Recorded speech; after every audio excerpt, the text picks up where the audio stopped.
Hi everyone, I am Dr. Prabhula Chandra, consultant pulmonologist, Avasa Hospitals. Especially winter season is very dreadful for asthmatic patients and COPD patients. Generally, asthmatic patients లో winter seasons లో severe attacks వచ్చే అవకాశం ఉంటుంది. So Asma patients ఎవరైతే ఉన్నారో వాళ్ళు ముందుగా తీసుకోవాల్సిన జాగ్రత్తలు ఏంటి అంటే they should be like wearing mufflers around their nose or wear mask when they are going outside. And cold exposure కి ఎన్విరాన్మెంట్ కి ఎక్స్పోజ్ అవ్వద్దు.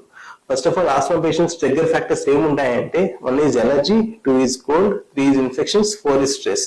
So cold is very important. Expose to cold environments or చల్లెంతో స్నానం చేయడం కానీ చల్లగల్లో తిరగడం కానీ anything drinking cool drinks or ice creams, anything from the fridge to be avoided completely, asthmatic patients.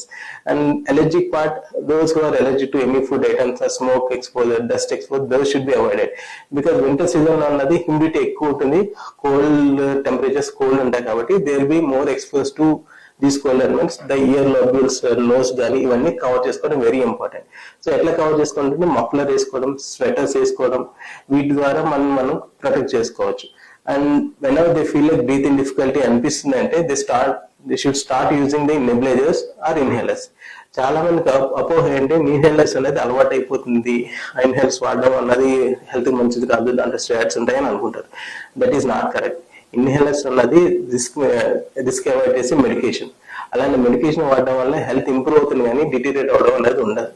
So any time tablets అనేది steroid form లో తీసుకోవడం, doctor suggestion తీసుకోవడం బెటర్ కానీ ఇన్హేలర్స్ అనేది వాడడం వల్ల నష్టం లేదు.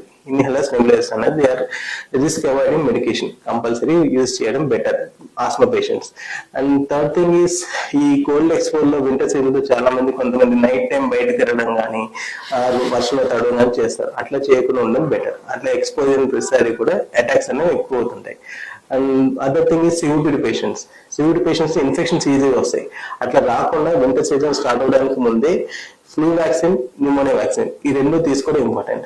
రెండు వ్యాక్సిన్స్ ఒకేసారి తీసుకోవచ్చు, లేదంటే 1 month గ్యాప్ తీసుకోవడం బెటర్.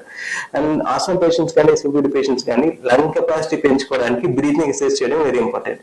స్పైరోమీటర్ అని ఉంటుంది, దట్ ఈస్ 3 ball ఎక్సర్సైజ్ ఉంటుంది. చాలా మందికి కోవిడ్లో యూజ్ చేసి ఉంటారు. అట్లాంటి యూజ్ చేయడం వల్ల లంగ్ కెపాసిటీ పెంచుకోవచ్చు. లంగ్ కెపాసిటీ పెంచుకోవడం వల్ల ఇలాంటి ఇన్ఫెక్షన్స్ వచ్చినా కూడా లంగ్ కెపాసిటీ ఇంప్రూవ్ బాగానే ఉంటుంది కాబట్టి అంత ఎఫెక్ట్ అయ్యే ఛాన్సెస్ తక్కువ ఉంటాయి, అటాక్స్ అనేది తగ్గుతాయి. సో ఇలాంటి జాగ్రత్తలు తీసుకోవడం లైక్ ఎక్స్పోజర్ టు కోల్డ్ తగ్గించుకోవడం, ఇన్ఫెక్షన్స్ ఎక్స్పోజర్ తగ్గించుకోవడం, స్ట్రెస్ ఫ్యాక్టర్స్ తగ్గించుకోవడం వల్ల మనం తీసుకునే జాగ్రత్తల వల్ల ఇలాంటి అటాక్స్ అనేవి ఈ వింటర్ సీజన్ అవాయిడ్ చేయొచ్చు. Thank you.